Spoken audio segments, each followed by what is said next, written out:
নারী সকলের জন্য কোরআন বোঝা বাধ্যতামূলক করলেন কে? ওলামায়ে কেরাম যারা আছেন, এক জায়গায় আর দুই জায়গায় নয়, অসংখ্য জায়গায় আল্লাহ তাআলা বারবার কোরআন যেন আমরা বুঝতে পারি এজন্য কোরআনকে সহজ করে দিয়েছেন কে?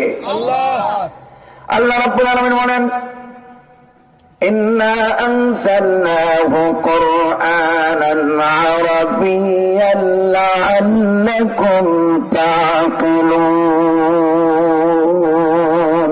আল্লাহু আকবার।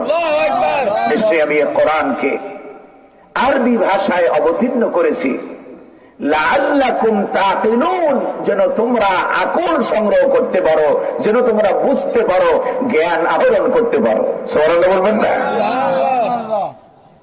আবার আল্লাহ তাআলা বলছেন, ওয়ালাকাদ ইয়াসসারনাল কুরআনা লিযিকর। অবশ্যই অবশ্যই, লাম কফ আল্লাহ তাআলা তাকিদ ব্যবহার করে এরপরে বলছেন ইয়াসসারনাল কুরআন, অবশ্যই অবশ্যই আমি এই কোরআনকে উপদেশ গ্রহণের জন্য সহজ করে দিয়েছি। সুবহানাল্লাহ। এরপর আল্লাহ তাআলা বলছেন, ফাহাল মিন মুদ্দাকির, আসো কি কোনো ভাবুক যে কোরআন নিয়ে ভাববে, চিন্তা করবে, গবেষণা করবে? তাহলে কোরআন নিয়ে ভাবার কথা, চিন্তা করার কথা, গবেষণার কথা বলেছেন কে? আল্লাহ। এবার একটা প্রশ্ন করি, সাহাবায়ে কেরাম কোরআন বুঝছেন না বুঝেন নাই? অবশ্যই সাহাবায়ে কেরাম কোরআন বুঝেছেন, কোরআন পড়েছেন, কোরআন বুঝেছেন। এবং এমন এমন সাহাবী ছিল, একটা আয়াত পড়ে সে আয়াতটা জীবনে, নিজের জীবনে শেষ করা পর্যন্ত আরেকটা দ্বিতীয় আয়াত পড়তেন না। সুবহানাল্লাহ বলবেন না? তাহলে 2 নম্বর, আল্লাহর কোরআন আমাদেরকে বুঝতে হবে। 3 নম্বর, আমার ভূমিকার সর্বশেষ পয়েন্ট, ভূমিকার শেষ কথা।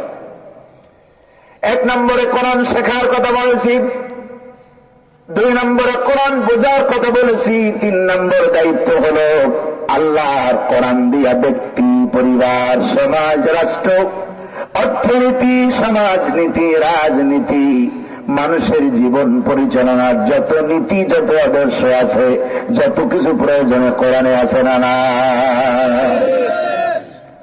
আল্লাহ রাব্বুল আলামিন বলেন, মা ফারাতনা ফিল কিতাবি মিন শাই। আল্লাহু আকবার। কোরআনে এমন কোন বিষয় নাই যেটি মানুষের জীবনে প্রয়োজন, অথচ কোরআনে আল্লাহ তাআলা আলোচনা করে নাই। হাযা বায়ানুল লিন